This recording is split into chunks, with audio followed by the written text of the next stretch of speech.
The first time I saw her, she was sitting perfectly still in the containment chair, as if she had decided that dignity was the one possession they couldn't confiscate.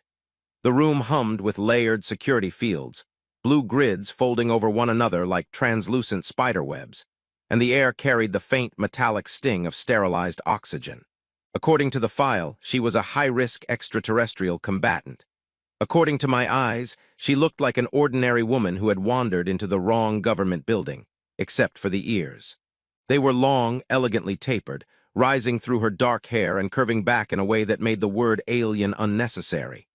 "Prisoner designation 7A, I recited, because protocol likes to hear itself spoken aloud.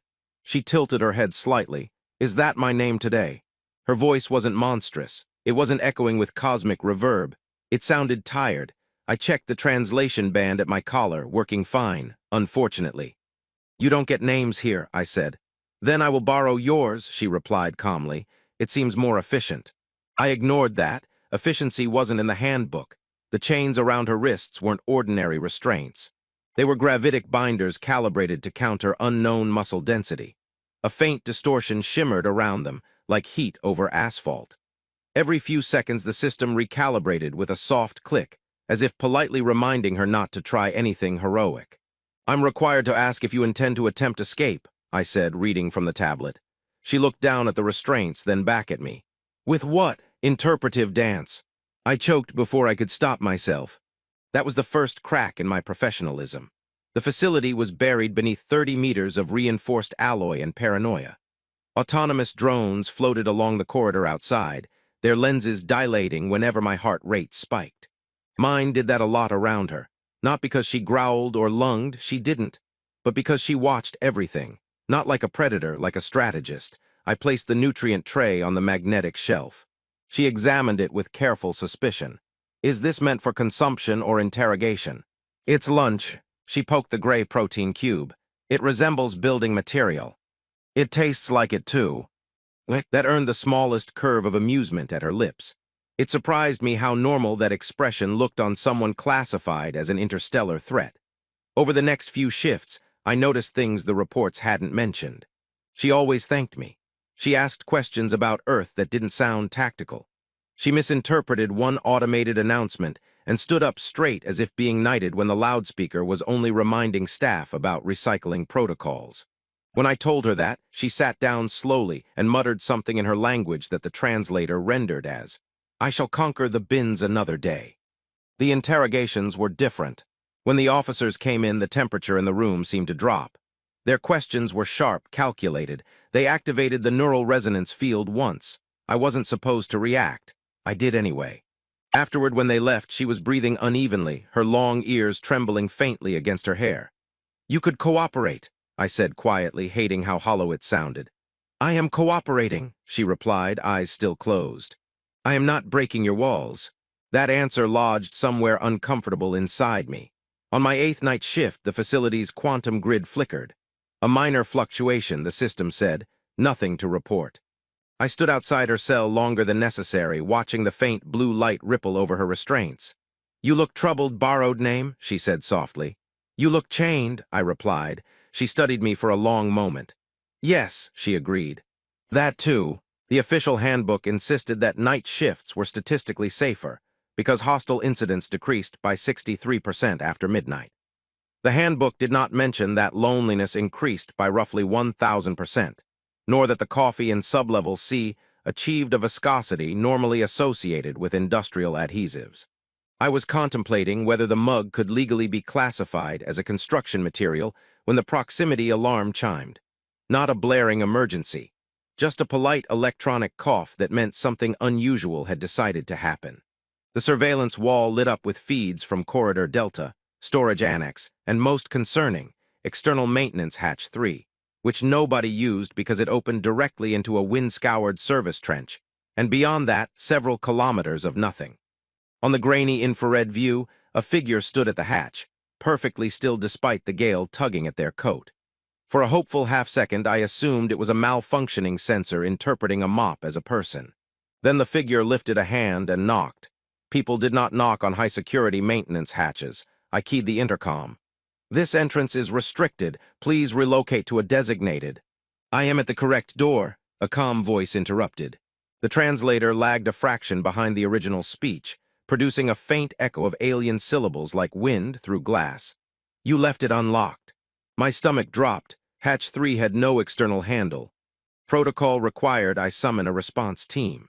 Protocol also required I not investigate alone, not engage unknown entities, and ideally not exist in any situation remotely like this one.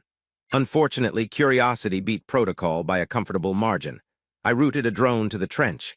The feed sharpened. She looked almost human. Tall, composed, hair whipping around her face in the storm. The only impossible detail was the ears, long, elegant, unmistakable even in thermal imaging. They angled slightly forward, as if listening to something the wind couldn't drown out. You cannot be here, I said, because it was the least imaginative sentence available. Yet here continues to be where I am, she replied. The drone extended a scanning beam. Warning icons bloomed across my console. Unknown alloys, energy signatures that didn't correspond to any catalog technology, biological readings well within human range. Except for a few annotations, the system translated as politely alarming. State your purpose, I managed. She considered that, glancing at the drone as if it were a mildly intrusive insect. I was told humans appreciate directness. I am looking for the one who showed me kindness. That could be, statistically, many people. Her expression softened with what might have been amusement. No, it is a very small number. The wind howled. Ice crystals rattled against the hatch like thrown gravel. She didn't flinch. You should open the door, she added. Your storm is attempting assassination. I hesitated. Somewhere in the building, automated systems were already escalating the anomaly from unusual to deeply concerning. If I didn't act soon, the situation would resolve itself with armed personnel and considerably less conversation. Step back from the hatch, I said. She did not move. Instead, she placed her palm against the frozen metal. Frost retreated from her skin in a perfect circle, melting outward in delicate branching patterns. The temperature readout spiked, then stabilized. I would prefer not to break it, she said gently. Repairs seem expensive. Against all training, all common sense, and several loud internal objections, I triggered the manual override. The hatch seals disengaged with a heavy mechanical sigh. Cold air punched into the corridor hard enough to sting my eyes. She stepped inside as if entering a quiet library instead of a classified military facility. Up close, the not-quite-human details were clearer. The faint luminescence beneath her skin, the precise way her long ears angled toward every sound, cataloging it. She looked around, then back at me through the drone's camera. Hello, she said politely. I believe you have something that belongs to me. I glanced at the empty corridor, then at the alert counter climbing toward catastrophe. I have a feeling, I said slowly, this is going to be a paperwork nightmare. Her smile widened just enough to be dangerous. You have no idea. My apartment door had 3 locks, a biometric scanner, and a polite sticker from the landlord reminding residents that discharging plasma weaponry in the hallway would result in a cleaning fee. At 2 in the morning, all of that security meant absolutely nothing when the doorbell rang. Not pounded, not hacked. Rang, cheerfully. I lay in bed staring at the ceiling, conducting the kind of rapid internal debate usually reserved for bomb disposal. If I ignored it, whoever it was might go away. If it was the authorities, ignoring it would only make them knock louder, possibly with explosives. If it was a neighbor, they would eventually remember I wasn't a pharmacist and leave. The bell rang again, patient and oddly polite. Coming, I croaked, because my survival instincts apparently reported to my manners. The hallway camera activated on the wall display. A woman stood outside, perfectly composed, hands folded in front of her like someone waiting to be invited to a dinner party. She looked human at first glance, tall, calm, wearing armor that shimmered like liquid moonlight. But then she shifted slightly, and the overhead light traced the long, elegant arc of her ears through her dark hair. I considered several options, fainting, screaming, pretending I had moved to another planet. Instead, I opened the door a cautious 10 centimeters. Yes. She inclined her head with formal grace. Hello, I apologize for the hour. Your planet rotates inconveniently. That's been a complaint before, I said automatically, then realized I was making small talk with an extraterrestrial at my doorstep. She studied my face with focused intensity, as if matching it to a memory. Something like relief softened her expression. Yes, it is you. Fantastic, I said weakly, always reassuring to hear. Only then did I notice what she was holding, a potted plant, or rather the remains of one. Soil spilled through her fingers, the leaves looked traumatized. I was informed humans bring gifts when visiting a residence, she said. I acquired this from a public structure. It resisted, but not effectively. You stole a fern. I liberated it. Of course you did. I opened the door a little wider, mostly because neighbors were beginning to peek through their own security viewers, and explaining an armored alien in the corridor would be difficult to phrase casually.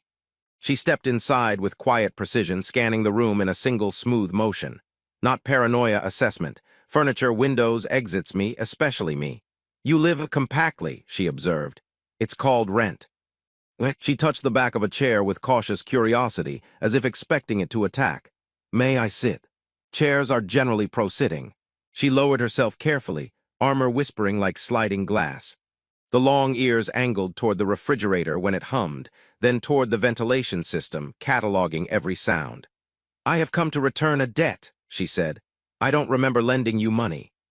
In my culture, saving a life creates obligation beyond currency. The room suddenly felt smaller. I didn't save, I stopped. Her eyes held mine with calm certainty, no accusation, no drama, just fact. Outside, faint sirens wailed somewhere in the city, distant but approaching, probably unrelated, hopefully unrelated, almost certainly related. You should be aware, she added gently, that your authorities are searching for me. My laugh came out brittle. That seems like a them problem. She tilted her head, studying me with something that might have been sympathy. It will become a you problem shortly. Right on cue, my building's security system chirped an alert. Unidentified aerial units entering the district. I closed my eyes. Of course they are. When I opened them, she was still watching me, calm as a statue, a stolen fern wilting quietly in her lap. Do not be afraid, she said. I am here to protect you. That's comforting, I muttered. Historically, being protected by heavily armed strangers has worked out great for civilians. For the first time, she smiled, small, genuine, and unexpectedly warm. You are unusually calm, she noted. I'm not calm, I said. I've just run out of useful panic. The drones arrived first, because of course they did.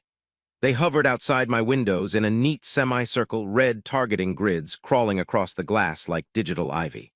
My apartment lighting dimmed automatically, which felt less like a safety feature and more like the universe lowering the stage lights before a disaster. Remain inside, a mechanical voice boomed from somewhere above the building. You are harboring a classified extraterrestrial asset. I looked at her, she looked at me. The fern looked deceased. Asset, I repeated. That's rude. She stood, setting the plant aside with surprising care for someone about to face a small air force. The liquid metal armor flowed subtly as she moved, forming layered plates over her shoulders and throat. Her long ears angled forward, catching frequencies I couldn't hear. They will attempt capture first, she said calmly. Termination if unsuccessful. Good to know they're keeping options open. The front door exploded inward before I could consider better life choices.